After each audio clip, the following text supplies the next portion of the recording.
Welcome to the Journos on PLZ Soccer's YouTube channel. I'm Peter Martin. I'm delighted to say I'm joined by Alison McConnell, Michael Grant and Hugh McDonald on the show today. If you enjoy our content, don't forget to hit that subscribe button. We'd love you to become part of the football family. And if you download the app, you get all the breaking news at your fingertips as well. There's so much to talk about, of course, with the Journos, especially in the middle of a Champions League week and Europa League and Europa Conference. Always good to talk about significant results favouring Scottish sides. We'll discuss Celtic against Leipzig. We'll also look back in Michael's company. We actually had to force him legally to come into the studio after the demise of Aberdeen in the semi-final, but I think it'll be good to get an insight into the city and how the team itself is bouncing back from that defeat to Celtic and what significantly it means going forward. Elsewhere, Lennon Miller's in our thoughts and Philippe Clement as well. So, no shortage of things to talk about. When you get four journos in a room, it can become unbelievably negative. So we might as well start off by saying Celtic 3, Leipzig 1. What a result. What a performance. I mean, it was a sensational performance. Celtic have had, top-class results in Europe. I mean, beating Barcelona, beating AC Milan, beat Man United, Nakamura, etc., etc. But the performance last night was, particularly in the second half, was absolutely sensational in modern football. Finding space, passing, aggression. The pressing was unbelievable. Led to the second goal, just like there was swarming around that area. I think it's one of the. I mean, there's recency bias, isn't it? What you've seen this week is always better than what you saw a month ago, or a year ago, or 5 years ago. But I thought it was absolutely sensational. I think picking up on your point, though, Hugh and Michael, this is something that I think gives it even greater credence, is the fact that in the previous games that he's mentioned there, when we're talking about great Celtic results, all of those results have come against top-drawer opposition, but the way to go about doing it has been sit in, soak it up, maybe get your moment from a set piece or a slip up, and Tony Watt runs away after, Xavi has a swipe at it and misses it. This was a different Celtic performance. This is Celtic on the front foot, as well as taking a leaf out of what happened in Bergamo, which is, by the way, when you lose the ball, everybody get back. Yeah, excuse me. I mean, Brendan Rodgers talked about it after the game. He said one of the things that pleased him most was that kind of balance of the he called it the vibrancy and the kind of excitement of the attacking against Bratislava and the tactical discipline and defending of the Atalanta game. Excuse me. And I think that's what you got, and it brought them this great performance, as Hugh says. I mean, I was impressed by how they recovered from losing the goal as well, because they did wobble a little bit at that period, and you thought, and you thought, because don't forget, Leipzig had lost their previous 3 games, which I thought made them more dangerous for Celtic, that they would see this as a game that they might get off the mark.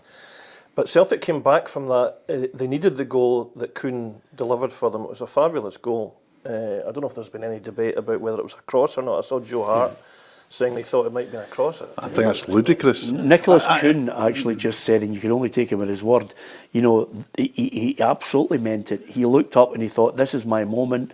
This is. There was nobody crossed the ball to. Maeda was going in at the back. It was well back. To be fair, there's a glance before he hits it. He has a look. But it's what he does. It's him doing his Arjen Robben impersonation. That's what he does. He did it against Aberdeen. He hit it, just that lovely float. It seemed to be in the air a long time, and the keeper couldn't get it in off the post.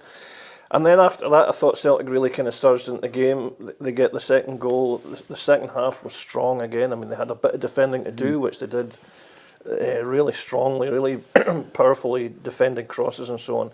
And then they made chances, and they were forcing it. As Hughes talks about the pressing, I think that was the kind of big quality that they showed all night, was that tireless kind of pressing and really giving Leipzig a hard time. And I think that the upshot of it all is that they're in this really handsome position in the group at the halfway stage.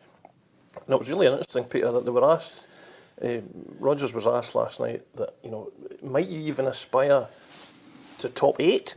Yes. You know, rather than getting into one of the playoff places. Now, to be fair to him, he kind of shot that down and said, listen, we're not getting ahead of ourselves. I was looking at it, and I think it might take about 20 points to get a top 8 place. Well, I'm glad you said that because, you know, obviously they're 13th at the moment in this 36-team table. They're level in points with Man City. And to get it in that last 16, you're thinking to yourself, well, how many points? According to Opta, it's 16 points, they reckon, is a top 8 place. Okay. 10 would be good enough for playoff spot. Now, the reason I think it's dropped to 16 points is because you have the likes of Real Madrid. They've lost 2 games. No, You Man know, City and they've lost lost one of them. They've lost one of them in their own backyard, which, you know, for Real Madrid at times, Alison, is unheard of. Yeah, absolutely. But I think Celtic would be delighted if they get the 10 points. It would take you into the playoffs. They would be thrilled with that. I think if you'd offered it before the campaign, before a ball was kicked, they would have bitten your hand off for it. You have to remember where they've been in recent seasons, how sobering the Champions League and environment has been. But I think what you saw last night was a maturity in the performance that's come. I mean, that's the 3rd successive Champions League win at home. I think you would be nudging yourself towards thinking, is this a team now that's capable of going back to where it was 20 odd years ago when they were really pretty formidable on their own patch, when they made Celtic Park a fortress. I think it's very tentative. I think it's very early before you start getting to that established position. However, I just thought it was an incredibly mature display. You've still seen signs. I mean, Dortmund must still be fresh in the memory for Celtic fans. There is still the risk of that in performances, but I think if they were to go and qualify, I think you would have to see it as an absolute success, given just how daunting it's been for them in the Champions League in recent seasons. You know, we are, and I think rightly so, always commenting on the here and now when you witness something. If it's open to criticism, you criticise them. They were rightly criticised, in my view. I looked at the Dortmund and as Hugh mentioned on the previous Journos, it was 7 going on 10. Yeah. Now, with any situation, and I think Brendan Rodgers was brought back for Europe, you know, his learning curve for me deserves the praise of it. I wouldn't get ahead, and I think you're right to point out that note of caution, but the learning curve for me is spanked 7-1. Going on 10 against Dortmund, who are not the greatest side Dortmund have ever had, as Hugh watches them on a regular basis. But the difference is, Michael, he received stinging criticism, and then what he does is he looks at it and says, right, okay, if we're going to play that way again against Atalanta in their backyard, we're in for another rough night. So he changes his tactics, regardless of his dig. I don't mind him digging at the press afterwards and, you know, talking about pragmatism. But he changed his tactics and they worked their socks off. And this time around when I was going into it, I'm thinking to myself, well, wait a minute. Great, you've got a great result against a really, really good Italian side. You're coming up against a German side in a league that is way stronger than ours. What are you going to do? Are you going to learn from Atalanta and still take a little bit of that and take it into this? But the reason, I still thought Leipzig were going to win, but the reason I think they deserve tremendous praise is the way they went about winning. Yeah, and I think we're all guilty, and me as much as anybody, of just focusing so much on the manager and the manager's tactics. But I mean, they didn't play well in Dortmund. Individually, they didn't play well. I mean, that sounds obvious to say on a 7-1 defeat, but it wasn't just the manager's tactics. You know, individually, they were losing battles all over the pitch. And I wasn't in that at the Atalanta match, but clearly they were much better defensively, in terms of attitude and aggression and all that. It was a bank of 4, 5, 1, and the one came back in to make it a difficult 11 to break down. Yeah, and you saw it last night. The energy levels were off the scale last night, and you need that. You know, you could talk all you like about shapes and you know, inverted fullbacks and all the stuff that we all know about. But my God, you've got to have that intensity and work rate. If you're a team like Celtic in the Champions League, Man City might get away with dropping intensity a little bit because they're so good with the ball. But they had that last night, and when they've got that, formidable's maybe a bit strong, but they're certainly an extremely difficult team to play against, and they showed that against Leipzig, who they're having a bad Champions League, but they're having an excellent Bundesliga campaign. They're second. And the Champions League campaign they've got, if you look at who's beaten them, Atletico Madrid and Liverpool and that, they've lost games where reasonably they could expect. I agree with Michael. I thought this was a really dangerous game for Celtic on so many levels, one of which was Leipzig had to win last night. They're not out of this competition, but there's 4 games left, and they're not out of it by any manner of means, but they're struggling. It's going to be really difficult for them. So they had to win, I felt, last night, and that made it difficult for Celtic because they would be more aggressive. They wouldn't sit back and just say, we can take a point. And for chunks of the game, most pertinently after the Leipzig's opening goal, you saw what they were about. The big team, physical team as well. You saw that from all the set pieces. See the amount of headers they won inside the box. The corners were really the boy. The corner was able to put it in vicious corners. So technically, I've watched them in the Bundesliga. They're going to be a Champions League team in the Bundesliga. They're second at the moment. They're far better than Dortmund, although Dortmund beat them the other week, but Dortmund is a crazy mob at the moment. So they're going to do all right in the Bundesliga. They're a good mob. The ultimate, praise for them often comes from the team that have played them. And I think Marco Rose was very complimentary about the way they went about their business. He wasn't surprised, even after, as you mentioned, the Dortmund. Christoph Baumgartner says, they played some really good football. They pressed us back and made it difficult for us to get out from the back. When they scored the third, there was no way back for us. On the night, Celtic were better than us. It's as simple as that. You know what's interesting about that, Peter, is that you've got visiting managers and visiting players praising Celtic's performance rather than the atmosphere.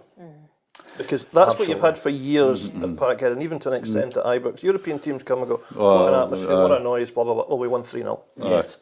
So I think it's refreshing. And don't get me wrong, Rose did praise the atmosphere, and that's great, but that's kind of, you almost take it for granted you're going to get that. But far more significantly and far more satisfyingly for Celtic is to get visiting teams and managers say, by the way, you played really well. Yeah. And not the patronising element, you've got a cracking atmosphere, but, Thanks very much. And when you look at the stats, you pointed out that it's 3 Champions League matches at home where they've won. And I think that's all Celtic fans really want from their team. Yes, they want commitment, they want desire. If you get great football, my God, young kids go back home saying, I was there, at a Champions League night. But I just wonder if he's now got that situation where he can make Celtic Park a fortress again.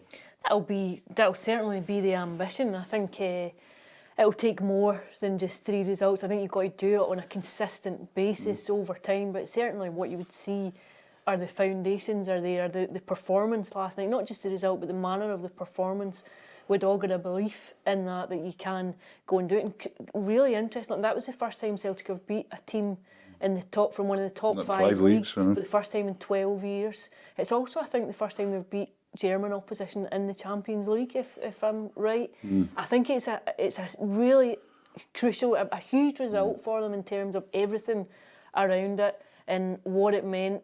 I think now it gives them a belief. I think coupled with the draw and the point that they took in Italy, I think they will start to regard themselves as a proper European team, as a Champions League team, which you've not seen in recent years. You've just not had any evidence. You've had sporadic results, but you've not been able to piece it together. 7 points so far after 4 games, I think, is a. And if you look at the 4 games as well, you could see that out of the 4 games, 3 of the hardest fixtures in your schedule. You've negotiated. One of them's catastrophic. The other 2 you get 4 points from. And what you've got now is your hardest fixture out of the next little tranche is your last game, probably Villa away, which might not matter. Villa have won all 3 games so far. So if both are in a...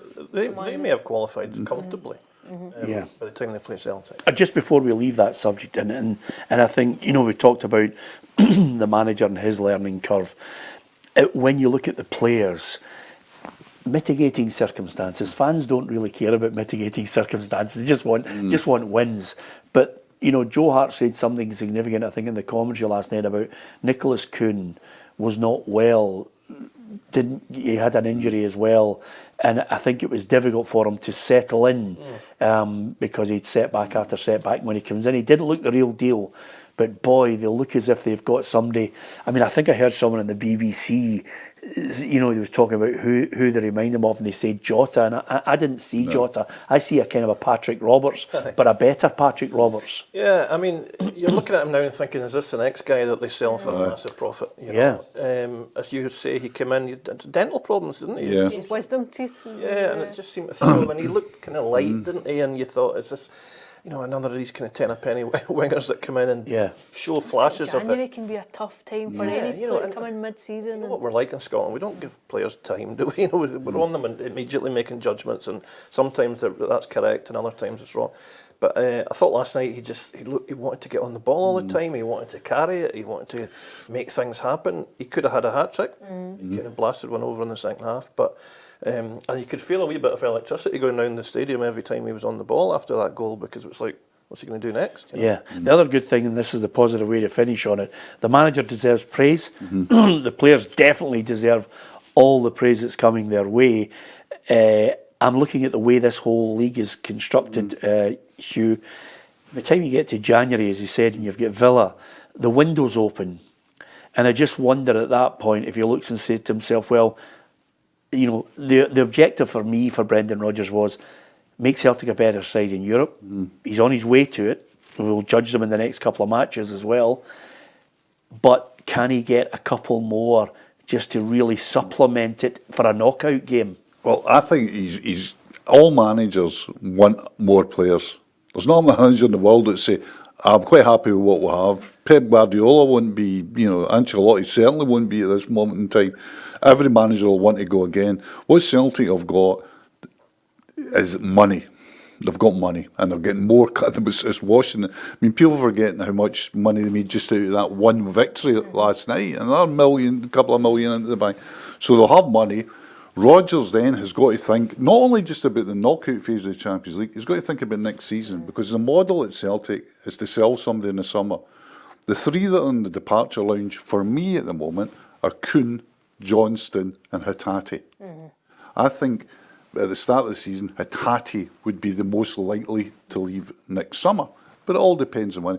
So he'll be looking at himself and saying, not only do I have to gang up for the rest of the season, but what happens if Kühn leaves in the summer? James Forrest is not getting any younger. Yang, I thought, who did well when he came on, is a possibility for Maida will always be Maida. I need another winger. I think he'll buy a winger in the window. And by the way, can I apologise to all Celtic fans who are saying, my God, they've sold half the team already in this programme. That's the whole. I mean, yeah. That's the whole model. I mean, it's why people criticise all the time. Oh, Celtic's recruitment's awful. And you say it can't be awful. Just look at the bottom line every year. They make millions in player It's a selling point. It's part of the attraction of bringing players in.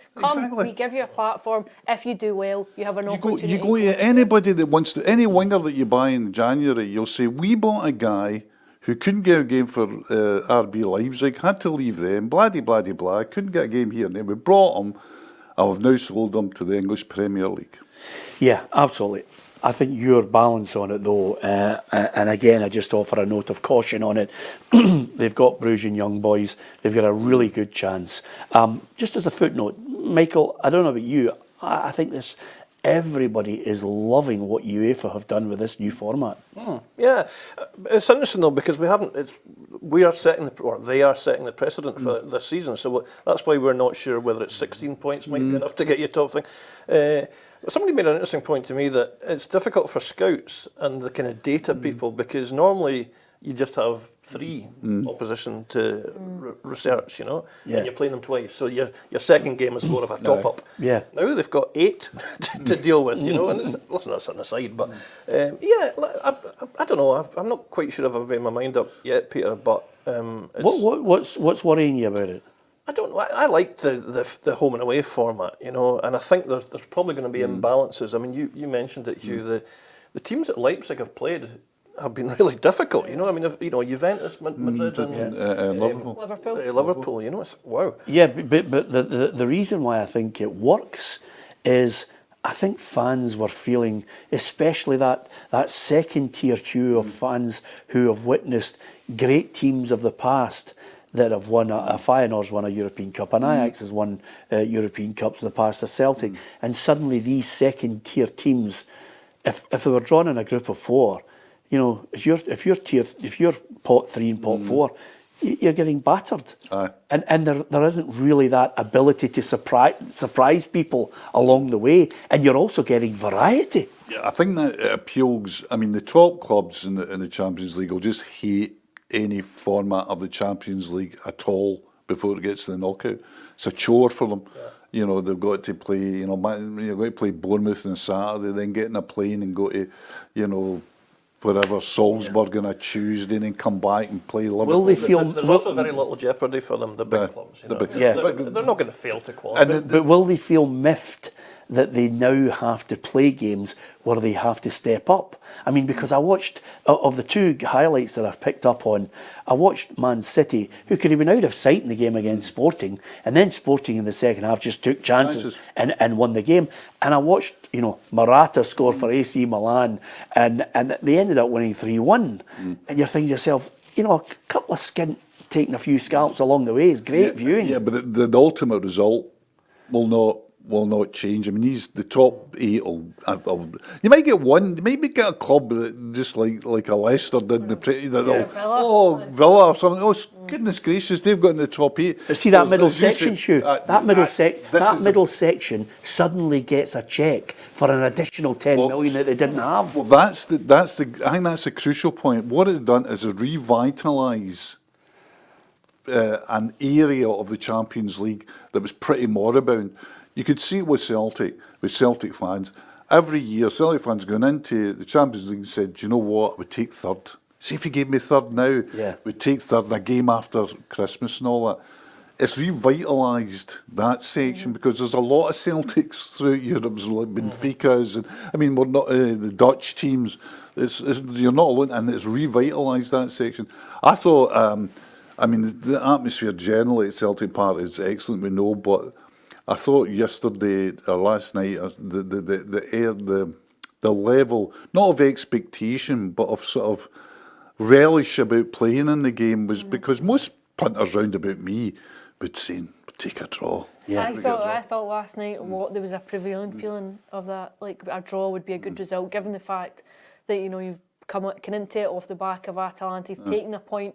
Then you've got Bruges and Young Boys. I think a lot of people were saying a point will be sufficient. Take a point. Good team. Leipzig need something from this when you get a point, and then you look to the next two home games. And after the Leipzig goal, 100% of people in the stadium would have taken a point. 100%. Are you a fan of the format?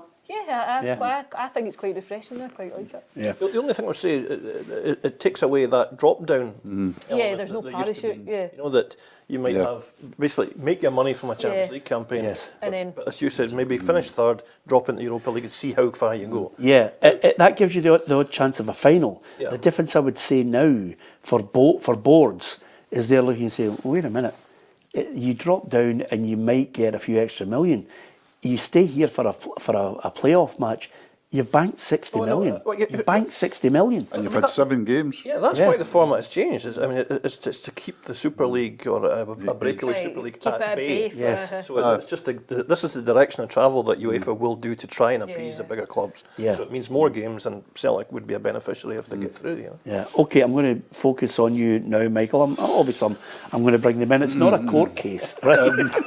It's a civil court case. Yes, absolutely. It's not a criminal trial. We were actually, and by the way, don't get me wrong. Criminal result. So one of our reporters up in Aberdeen, because I said, wow, they've got a draw against Celtic. The bus parade leaves at 9 o'clock in the morning, which miffed a few. And he says, when I tried to interview them with the PLZ mic on, they're going, PLZ, oh yeah. So the bus down Union Street. Did you tell them we've all been there? Yeah, absolutely. But the point I was making, and I think, give us your overview. It was a hefty loss for the Dons. first of all, did he get it woefully wrong, the manager? Well, first of all, I'll give you partial credit because you did want me on last week and I couldn't come on last week. Yes. So you're not entirely setting me up here because of the 6-0. You know what? I had a sense that it was going to be a game too far in terms of the timing of the match immediately after such a big effort to beat Rangers in midweek. It took a lot out of them. And you can't say that it's not significant because obviously Rodgers rested Celtic players in preparation for it, so he took it seriously. Yeah, also again, it goes back to similarities with Celtic and Dortmund. That individual players didn't deliver. I mean, you saw Rubezic for the second goal kind of hanging off, and Celtic steal it and get away. The opening goal I thought was really cheap. A corner and a Carter Vickers header. It's like, wow, you need to defend the basics better than that. After that, yeah, I agree. They were too open. They weren't intense enough in their pressing and their kind of closing down. Listen, it was the various factors, Peter. But stepping back from it, I would say if you were to say to any Aberdeen supporter in July, you're going to lose a semi-final 6-0 to Celtic. Otherwise, you're going to have had the best start in your club's history. Yes, you're going to be unbeaten and joint top of the league in November. I'll take that. Absolutely, and with that in mind, I think we all offer our assessment. You analyse every stat you can, Hugh, and look at the strengths and weaknesses by going to games and getting a sense. And I've been up at Pittodrie on more than a few occasions this season, looking at them and seeing them down in the Central Belt. They've gone about their business. They've got the momentum. I just wonder if I thought they would win against Rangers because I think Rangers are a poor side. You just wonder if the manager got his tactics wrong. I would have thought, for me, I predicted Celtic would win on the basis of this and this alone. Good, quick, passing side, big park. If I was Aberdeen, I'm thinking to myself, Aberdeen, if you've got a chance, you're going to have to bank it. You're going to have to make sure you're difficult to break down and then wait for that moment in a set piece. But they're too open. Yeah, I think there was a variety, definitely that. But last week, we were all pretty confident Celtic would win. I think we actually said Celtic would win comfortable. And the reason for that, and we did give a reason for that, was we'd watched the games previous. Celtic v Dundee, which wasn't a great performance, but was most notable for who didn't play, right? So you got Celtic getting 6 players coming back, all top-class players coming back and going fresh into a Hampden semi. Aberdeen, you watched that game, absolutely lung-bursting, emotional on every level, and then they've got to come down to Hampden and place a really revitalised Celtic team. Then the plus point is Celtic have got a better team than Aberdeen. Celtic have got better players than Aberdeen. There's not an Aberdeen player that would get in the Celtic side. It's as simple as that. Not one. So that all puts the margin to the other side. The problem with the manager, I think, and you saw with Rodgers and Dortmund, and you see with managers all the time, you'll see it's a trope now with managers. We play the way we play and we're not changing for anybody. And you can see why, because it instills in the player, I have confidence in you. Yeah. I have confidence in this process. I have confidence in this strategy. Because I heard the great line after the Aberdeen had been beaten 6-0, almost like a party line, was, it's a bump in the road. You go, yeah, it was it's a thumping. It's an absolute thump. But you can see why managers are saying, no, if you believe in what you're doing, this is what I would do. But if you're playing, and Celtic found out against Dortmund, in Dortmund, if you're playing out from the back and you're playing man-to-man against people who are better than you, you run huge risks. Yes. You run huge risks. Yes. 3 goals in Dortmund. Yep. But the point with Aberdeen, for me, is having watched them in the style of them, and again, Shinnie's a revitalised player with Nielsen by his side. When you've got players who are high press on you and you're snapping away at you, and they've got quality, and you're giving the ball away cheaply, suddenly you can get done, and that's where I thought Aberdeen were undone. Aberdeen, almost like a role reversal, did that to Rangers. Rangers can't string 3 passes together, are very poor, and suddenly they're in their face. And and they're having a go at them. Even when Rangers get back on level terms, there was a wee spell, and then suddenly Aberdeen go again because the crowd, the whole thing lifted them. It is a bump, Hugh, but I look at their next run of games. Dundee at home, St Mirren, Hibs and Hearts away before they get Celtic at Pittodrie. So it'll be really interesting, Alison, to see what the manager does, because if Brendan Rodgers goes through a learning curve, Jimmy Thelin has to go through that learning curve of saying what the opposite of what you said, Hugh, is he has to say to himself, well, yes, I have confidence in you playing a certain way, but some teams we're going to have to play a different way. I don't know if he will do that. I think he's had such success so far in the opening months of the campaign. I'm not sure that he will change it. I think Dundee's a sellout again. Pittodrie's a sellout. Fourth successive sellout at Pittodrie. I think he'll regard it as isolated. I think he'll look at it and say, Celtic can do that to teams. Celtic turn up and everyone's on their A game. They can do that. In actual fact, when you would go back and look at the draw at Celtic Park on another day, that could have been a 4-2, a 5-2. There was a 10-15 minute spell at the start of the second half where Celtic just seemed to lose all control of the game. But in the last 25 minutes or so, Celtic at Aberdeen utterly penned in on a different day. Some of that goes in. I think Celtic were fairly dominant for much of that game. The game at Hampden, there wasn't any moment that the game was in doubt. There was never a point in the game where there was a question mark over the outcome. I thought Maeda gave Nicky Devlin a torrid time, and I think Nicky Devlin's had a good start to the season. Excellent. But Maeda's pace, he was in behind repeatedly. They couldn't cope with the pace within the whole Celtic team. However, Celtic will do that to more than just Aberdeen this season. I think he'll stick to what he's done so far. I think he will, and I think he should, to be honest with you, because you're not playing Celtic every week. You know, Celtic are such an outlier compared to the rest of the other 10 teams that you're facing in the division.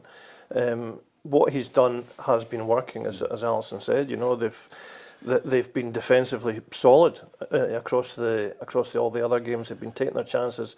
His man management has been excellent. He's been getting fantastic performances from the players he inherited, and he's brought guys from the fringes to really contribute. You know, and listen, there's such a gap in resources between Aberdeen and Celtic, or anybody in Celtic. That you appreciate that, and that can happen.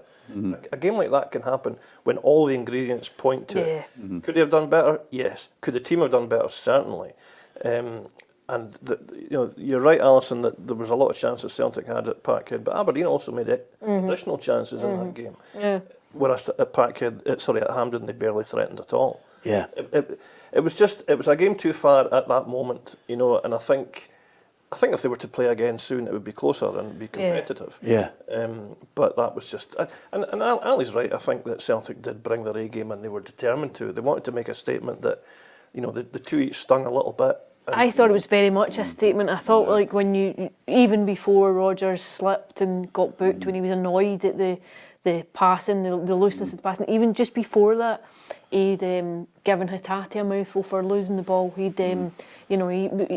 And that, I think Celtic were 3-0 up at that point. I think there was very much a sense of this is about showing who we are. And you see the preparations for the game as well. All you have to do, look at the team sheet for Dundee, look at the team sheet for Aberdeen.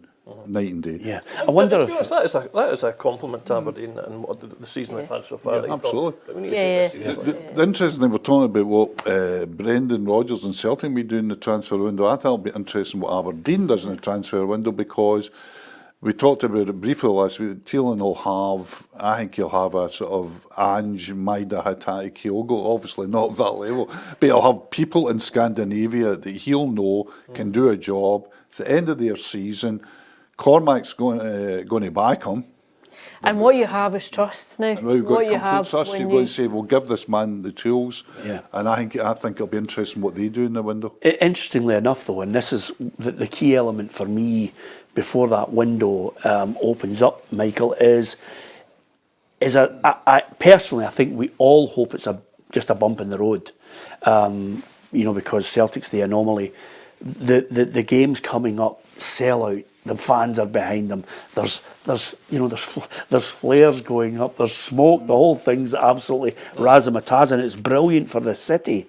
I'm looking at them saying, if they can stay in this as the three teams, and suddenly they are consistently with a little gap, suddenly Dave Cormack might look and say, right, what do you want? I mean, for me personally, if I was looking at Aberdeen, I would just be taking a leaf out of Fergie's book. I'd be looking and saying to myself, get some defenders. Get a central defender, and then if you can unearth a wee Scandinavian bit of flair, brilliant, all well and good. But make Aberdeen difficult to beat going into the second half of the season gives you a right good chance of making this a battle for second. Yeah, well, they have been they're unbeaten in the league, Yeah. so they are difficult to beat. You're right, I don't think there's enough defensive cover, and that would maybe be the priority that Thelin will look at in the January window. Listen, we're still learning about the team and the manager and how he'll respond to a setback, how the players will respond to a setback. I think up until now, you could see they were so determined to keep this unbeaten record going. You could see they were fighting for it. That's one of the things that really impressed me about the win over Rangers. I thought the intensity was way above what the Rangers players brought to the game. Yeah. And again, I think that's an essential quality. Funnily enough, the Dundee game on Saturday night, I don't particularly regard as a gimme at all, because the Dens Park game, Aberdeen were poor. Yeah. They won 2-1, but it was a sticky second half. A late goal as well, wasn't it? Yeah, and there's been games where they've been good in moments, and scored fantastic individual goals, but maybe not just had the control. So they've still got loads and loads and loads of work to do. But if they keep taking care of the games that they've taken care of so far, they will make life difficult for Rangers, because their points total will be high. Yeah, 9 points is... I was going to say, the fact you've got a 9-point gap, you've got a cushion now, that canned window, you can eat into it, but the longer you go preserving that can go it... quickly. 9 points can go quickly, we know that. But if they win the game against Dundee, they go into the international break with, we're in a really great position here. Yes. I think too, everyone, ourselves too, you're looking at it back in September, mid-September, when they've made such a good start, and you think October is where you're going to see it come undone, or it's going to start unravelling a little bit. The fact that they've come through unscathed, unbeaten, obviously excusing the game at Hampden, but in terms of the league coming through and they've still preserved the unbeaten status, I think is significant. My only worry is just that we know that the Scottish Premiership is streaky. Teams go through hot spells and then suddenly they go through a really bad spell, and it's like, well, what happened to your great start of the season? I would hope, not just as a fan, but I can understand why Aberdeen get the results they do. They don't give many goals away. The keeper's been excellent. Fullbacks have been good. Centre half, again, I'm talking about across the league. They've had goals chipping in from all through the side, and there's been this great kind of will and all the rest of it. They fight. All of that is quite a powerful package in Scottish football, So I can see why they get results. But let's see how they respond to the cup defeat. And if you've got a really good manager, you've got an elite manager, and you've got players that buy into what the manager's about, and I think already we can see that Thielen's a good manager. I think we can already see that the players are buying into what he's saying. You can bounce back from defeats like that. You only have to look at Celtic. I mean, if you're walking down into the Celtic, the Dortmund, as I was, not that long ago, saying just been thrashed 7, as I say, going on 10. And since then, you've gone to Atlanta and drawn. You beat Leipzig, and you went on a very successful run in the league. It was just a bump in the road for Celtic. I mean, an astonishing bump in the road, a spectacular one. But they've managed to shrug it off. It's almost to say, though, Celtic's not going to be Celtic aren't your rivals for where you want to be. You can almost disregard Celtic. You can almost say, like, that can happen. Against like a really good quality opposition whose resources significantly dwarf your own. It's almost like you have to look elsewhere for how the league will determine. Sorry, Peter, they play again at Pittodrie in the early December, I think. Yeah. Midweek, is it? Yeah. That'll be interesting, That will. Yeah. Now, again, Celtic could be favourites to win that, but it's a different set of circumstances at Pittodrie compared to Hampden, and if Thelin is as good a manager as I hope he is, and we think he might be, let's see how he reacts to that game. Well, the point I was going to put to you is quite simply, with a 9-point cushion at the moment, if they can view it as a bump in the road, do you think, he's obviously going to have to try and strengthen. This for me is as good a chance as any to take Rangers down to the wire for the second place. Yeah. That's why I think Cormack will look at it. Sometimes you get a chairman who's a fan, it's a dangerous situation. It's definitely that. Yeah. But could they look and say there's a £60 million roll of the dice here? Yeah, you know, I think 9 points sounds a lot, and it is a lot, but it is only November, you know, and you've seen 9 points or more can go like that, you know. You have 2 or 3 bad results, Rangers got a little run. Listen, we don't know what's going to happen with Rangers in terms of if there's a change of manager. Does a new manager come in and suddenly they get that bounce, and the new guy suddenly gets far more out of them. Rangers, even a poor Rangers, as this team is, are still going to get a lot of points. They're still going to be up there, 70, 80 points maybe, you know. And it's hard for any non-Old Firm team to kind of hang in there. But I agree with you. I mean, I'm not sounding pessimistic. It's just kind of realism, because history has shown us that it's very difficult to split. As you go deep into the season, if you lose a couple, you get a couple of injuries to key players. If you lose a few players through suspension, all of a sudden you see maybe the squad just isn't strong enough to cope with the entirety of a campaign. To be fair, they have lost players. I mean, Papa Gay is still the joint top league scorer in the season, and he's been out for weeks and will be out for a while. Leighton Clarkson was missing for a while. Dante Polvara's not barely kicked a ball this season. So he's had setbacks, but your point's absolutely spot on that if they lose some key players, then let's see how they respond to it. I'll tell you how good they've been doing. We actually had an Aberdeen fan on the sofa on Friday. He flew in from LA. And he was a very respectable... Brad Pitt. He was a very respectable... He's one of our uglier Kenny Merchant was a very respectable Aberdeen fan, flew in. We got him in the studio just so that he could give us an absolute kicking, and he took every opportunity to do that, and was obviously very articulate about how the Dons fans feel about it. I wish I'd been on the show last week rather than this So week. we tried everything, but anybody who takes a holiday in Benbecula at the end of October needs to have a long, hard look at themselves. Anyway, you mentioned there Rangers, and it brings me nicely on to basically, it's not so much that we want to talk about his game-by-game analysis that people think he's ready for the sack. It's Rangers. There's two elements to it now that everybody's waiting on, which is, can John Gilligan and George Latham pull a rabbit out of the hat and sort what's going on in the background without civil war? That's for me the biggest thing for Rangers. You know, I see and hear pundits and, you know, fans talking about the fact he needs to sort it out on the park. You've got Charlie Miller in a column saying there's not enough Scottish players. You know, the board themselves, some of them have admitted the recruitment has been absolutely woeful, but they're trying to now put out this narrative of the way they need to change and think long term. And in a sense, by putting that out, the manager's put himself under real pressure because they're not playing well. You know, they managed to grind out the win in a second half performance against Motherwell.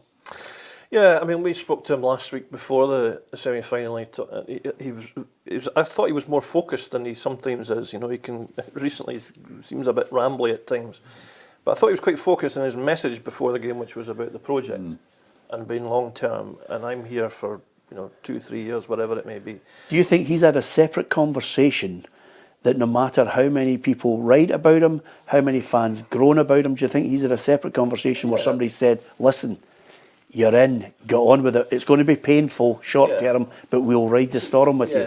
I think he's been told that, and I think whether he believes it or not, he certainly gave us the impression he believed it, but he's no daft, you know. I mean, you can have all the projects in the world and all the kind of long-term planning and strategy in the world, but when the noise becomes unsurvivable, you're going to get the bullet. Now, even though there's a vacuum in the leadership at Rangers, and you don't know who would make the decision, and I would imagine they're all desperate not to be having to deal with sacking a manager and finding a new one with all the rubbish that comes with that.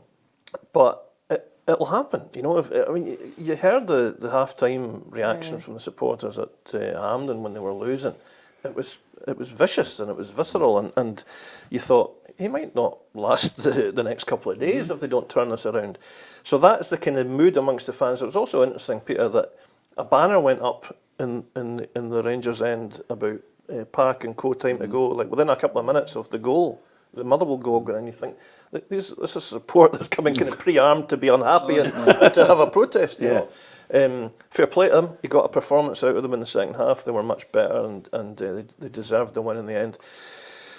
But you're looking ahead. Olympiacos won't be straightforward in a couple of nights' time, albeit Rangers are pretty good away from home, we've seen that. But I'm looking ahead, assuming they don't have any more domestic stumbles. You've got Tottenham coming, then you've got Celtic in the League Cup final, then you've got Celtic at Ibrox in the 2nd of January. It's 3 weeks.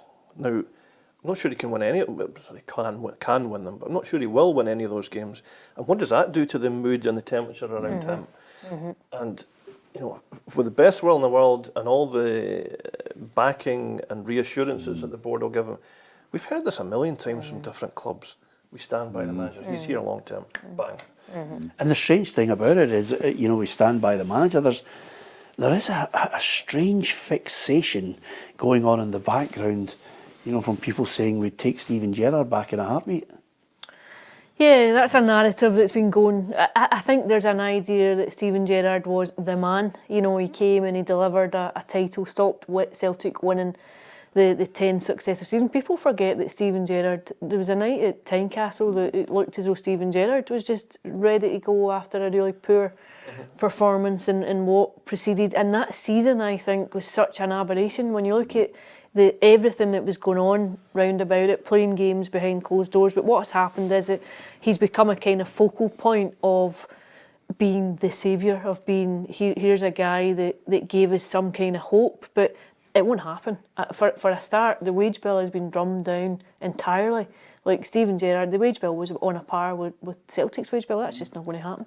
They're spending a fair bit of money, Hugh, and this is where I'm looking at it and saying, if the wage bill is drummed down, it certainly doesn't show it in the last set of accounts. It will come down, though. It will come down. But it's 17 million of a loss, and they're now borrowing a further 8 million, and you're going to get to and this is where this is the biggest conundrum for me.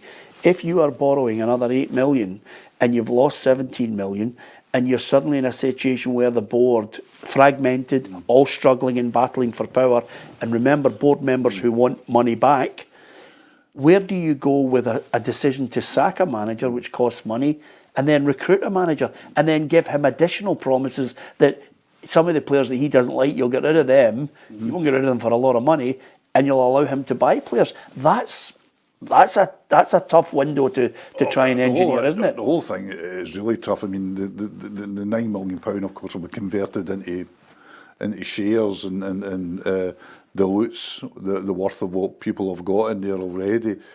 The whole financial thing is an absolute basket case. I mean, they're saved from absolute perdition by the fact that the money is not loaned to HMRC or to people outside. It's directors that are holding the ticket, and they'll not want to pull the plug on it. But yes, the strategy is to reduce costs. It's like every strategy. The strategy is perfect. Let's reduce costs. Let's accept that we can't spend our way. We don't make profits. Historically, we don't make a profit. This cannot continue, blah, blah, blah. And if you sit in a boardroom in the sober light of day with the figures in front of you, you say, this is the only way forward. What Clement's talking about is the only way forward. Yes, we've got to bring our players through. The wage bill's got to come down. The recruitment bill's got to come down. Blah, blah, blah. There's going to be a period of pain. That's all great. And everybody accepts that and sits with it until you're 1-0 down at Motherwell at half-time in a League Cup final. And then people don't accept it. It's like, that is football. And even Clement, in one of his, I thought he was very measured in his press conference, even alluded to it at one point where he said, I know, of course, I'm here for the long term. I'll be here for, an era and all that next season. Well, of course, he says, if I lose 10 games in a row and I lose the dressing room and all that, and you go, well, he knows the reality of it. It doesn't have to be 10 goals. I mean, there is a tipping point. I thought, and it's huge, nobody inside Ibrox wants to sack a manager. No. Yeah. Nobody. Yeah. They'll be dragged to sacking a manager. But if that game on Sunday had finished, Motherwell 1, Rangers nothing, my goodness, it would have been an interesting few That's days. how volatile. That's how and it's volatile. going to happen again. I was just about to say, you're on a time. Every game is like that now because of the situation, because of the noise around it. Every single game has that tension around it. Don't get me wrong, they could lose to Olympiacos, and as long as they play well, I think fans would accept that. But they're not going to accept Domestically is defeats. a different. You know, it's a different. I think they would. I think he would buy himself some time, Michael, if the fans could see a style. If they could actually see, you can progress. You If can you lose can see- games, but if you play a certain way, progress is one thing. Sometimes teams just want to hang in. You can win games and just keep winning them, and it papers over the cracks. But now Rangers fans, a year in from him, are starting to look and say, well, wait a minute. Look at what we're watching. Look at the players he's got. There's no definitive. I always feel really good teams in any league. You can pick 9 who are starters, and then the other 2's maybe an injury or a tweak here and there. I mean, even Celtic with the huge squad they have, you can pretty much predict what the team's going to be. You're not going to be far off. Only if it's leaked. That's a good story on the go as well, isn't it? But you know what I mean, though. I mean, you kind of know where Celtic are going to be, as you say, 9, 10. Sometimes the entire side you can predict. Aberdeen are a bit like that. Rangers, it's far more varied and unpredictable, and not in a good way. But I don't think the players work hard enough on the pitch. I don't think their performances are aggressive and intense enough. I don't think they run hard enough. I don't think they're switched on. I don't think they're aware of dangers. I mean, you saw it when Jeff at the goal. Haaland goal. What's he doing? Yeah. Where's he going? I think that point that you've touched on there is the one element of it that I think could actually paper over the cracks. If they were in a situation, Hugh, where you said, listen, we're not that great a footballing team, but what we're going to do is we're going to absolutely work our backsides off and make it difficult for somebody to play football against us. But even that's not there, as Michael's highlighted. They need, because of the imperfections in the teams and the flaws in the team, and because Celtic are so strong, and that's always a huge part of the debate in Scotland is how strong your opposition are, and the opposition is very strong at the moment. They really need a result, and they need it. Not just need okay, come away from Olympiacos with some kind of performance and result. Beat Hearts cosily on Sunday.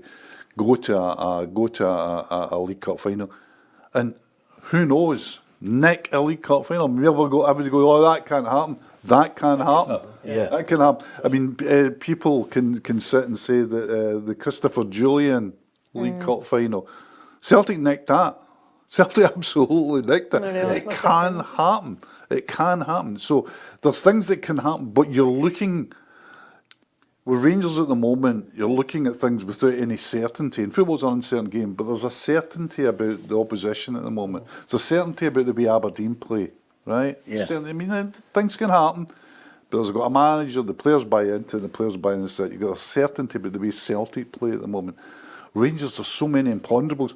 And there's imponderables with people in the team. Are there people in the team who want to be there? I think there's people in that team who don't want to be there. And I mean, the other kind of parallel narrative to all this is that Clement needs to win an Old Firm game. I think he's had 5, is it? 5 without a win, which is either a record or equals a record from kind of new. Is it a draw? One draw? 1 draw, 4 defeats. So if that gets to 5 defeats and it's a cup final again, And potentially 6. Potentially 6. I don't know. You could see them, as Hugh says, you could see them getting something, maybe at Ibrox. And I wouldn't rule them out in the cup final, but it would be an upset. Oh, absolutely, upset. But if it gets to 7 without laying a glove on Celtic, really, it's like. But whatever happens, he needs time, and whatever happens, I think the pressures on giving him time are huge. I think it's too hot a climate around him to give him time, sort of for him to expend time. I wonder, as we move forward, and of course, let's not forget the cup finals on the 15th. Will he see out the year? That's the big question that everybody probably will be digesting and discussing game after game. Just before we go, I wanted to talk about, and obviously Charlie Miller mentioned about, Rangers don't have enough good Scottish players. If we're talking about the man who's red hot at the moment, the young man at Motherwell, Lennon Miller, He's one of those players at 18. His dad has kept him very grounded, and he's got a situation where he's got a contract till 2026 at Motherwell. So Motherwell will get compensation. The clamour now for everybody to write all the clubs that are interested in him, Alison, is growing day by day. I just wonder, I think he's definitely for the off. I just wonder where would be best for that boy. I wouldn't like to see him sit in the reserves or... His dad was very interesting. We spoke to him when we had him in at the start of the season, and he was saying that his next club is not just about the money, or it's not just about the prestige of the move.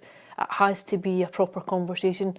What do you identify as his weaknesses? Where do you want him to get better? How is he going to fit? What's your plan for him? How are you going to improve him as a player? So I think you're right. I think it's inevitable that there will be a move. However, I think it will be a patient move. I don't think it will be a case of moving and jumping for the first club that comes in. I think they'll be very keen to take him to the right environment in order that he fulfills the potential that you've seen across the last 18 months or so, because what we've seen so far is an exciting young player. I think he's improved from last season. I saw a fair bit of him last year. I think he's got better again. I think captaining your side in a semi-final at Hampden at 18, I think it speaks volumes for how he's regarded too within that first team environment. This time last year he was still using the youth team changing room. He wasn't even going in and changing with players during the day, So I think it tells you where he is in terms of the stature within that team now. But I think the move will be a sensible one. I think it will be one that's not just about, here's a move, you can treble or quadruple your wages, on you go. I think it's very much about how do you take this boy on to the next level. I think he'll fit very well into the Aberdeen midfield. Red suits him. In January. Our two central midfielders are 33 years old. We need a bit of youth in there. Have you got 4 million? No problem. I agree entirely. I don't think, going to Celtic would, what's he going to be at Celtic? Is he going to play enough? No, to develop. Doesn't get in the first team. Doesn't he get in the first team? So he's a bench warmer there, at least for a year or so. Is he too young for Serie A? Premier League. Well, I think Lewis Ferguson is a classic example of a kind of career path. Slightly different, I guess, because he came from Hamilton to Aberdeen and played a lot. But the key thing for Miller is to probably play at a higher level regularly. Yes. Yep. That's it. It's a step up to a level that's going to test him. I think the great play all the time. And I think what is we'll all talk about agents this and agents that. Really good agents, and there's plenty of really good agents in the game. Look at their clients and say, how can we progress them? You saw, Sancho, for example, was the classic one. It's all tailspinned a bit since. Where at Man City, Sancho's agent says, don't stay here, they don't like you, they don't love you. Or I'll go to Chelsea, go to Dortmund. It's a step up, and you'll get games, etc. Haaland, the classic one with Salzburg, don't go to the Premier League now, go to Dortmund, it's Champions League, it's a step up. And then you go to a Man City or a Real Madrid. Think. And if you're sitting with Lennon Miller and you say, well, it's obvious Celtic have scouting him at the moment, you say to yourself, well, let's be honest with you. You say to yourself, you looked at Engels, Hatate and McGregor last night with Bernardo, who's a Portuguese under-21 captain, coming on as sub. Well, Luke McCowan sitting on that bench as well and doing well. You say, where does he fit in that jigsaw? Yeah. He fits in that jigsaw because he's a sellable asset.